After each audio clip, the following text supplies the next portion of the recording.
Thank you. Thank you. Thank you very much for all of you for being here. Madam First Lady, thank you for joining us. We're so honored you would be here today with us at the State Department. All of our award recipients, you'll hear about them more in a moment. You saw that video, very moving, very touching. We'll learn more about them. All of my colleagues and distinguished guests. A special recognition for the members of our cabinet who are here today. Why don't you guys stand up so we can recognize you? Our Attorney General,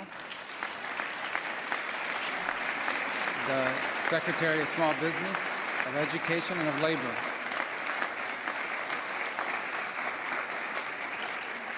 And we're missing Tulsi Gabbard because she's probably spying somewhere right now. So she's busy. But thank you for being here and joining us on this. And good afternoon and welcome to the State Department. This is a beautiful room. We don't use it often enough. But this is an appropriate setting in which to use it. And we're so grateful to be honoring this year's International Women of Courage awardees. This has been going on since 2007 when one of my predecessors, Secretary Condoleezza Rice, instituted this award. And since then, recognize over 200 women for their work promoting peace and prosperity and human rights in communities and in countries across the world.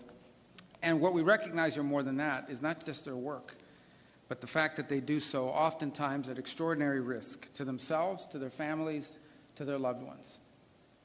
Not just important work, but work that took courage. And that's why we recognize 8 women with the International Women of Courage Award here today. I'd briefly like to honor a leader. You saw her a moment ago, Katrina Fotovat. Did I say that right? Katrina, we call her Kat. There. And she's done a great job. Without you and your team putting this together, it would not have been possible. Thank you.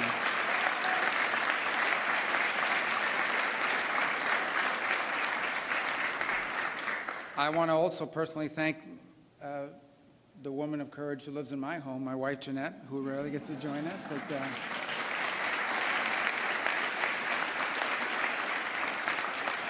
and I say that relatively speaking because, courage is, there are challenges with 3 kids under 22 years of age or 23, as you know, especially a 17-year-old that's still in high school, and they had the world figured out. Anyway, thank you, because without her, I would not be able to do this. So we thank you very much and for being here today. At the State Department and under President Trump, we try to take every opportunity to defend and to promote women and girls across the world. During his first term, President Trump made women's economic opportunity an imperative.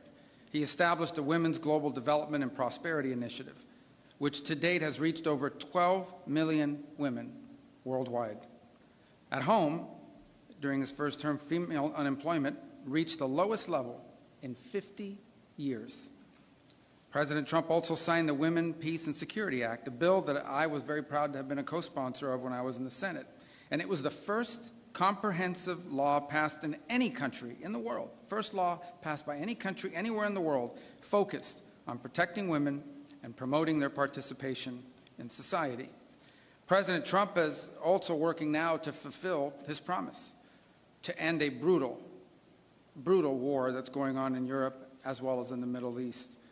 Wars that aren't just costing the lives of soldiers and civilians, but where women in these wars, in these conflicts, as you will hear somewhat today, are kidnapped, and they're assaulted, they're displaced, they're killed, their families are in danger. And one of our honorees today knows that too well, because on 7th October of 2023, Amit Susana was abducted from her home by Hamas.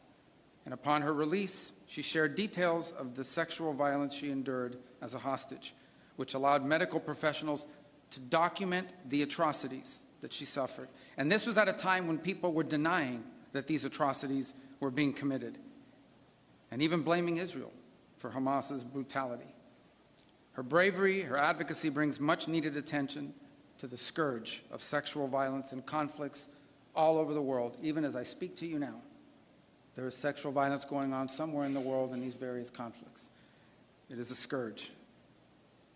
There is so much more to be said about the accomplishments and the courage and the leadership of each of these great women. And let me reaffirm the importance of protecting women and girls and promoting their well-being are American goals, but they also happen to be a strong goal of our president, President Donald Trump. So to our honorees, congratulations and thank you for your work to create a safer and more secure and just world.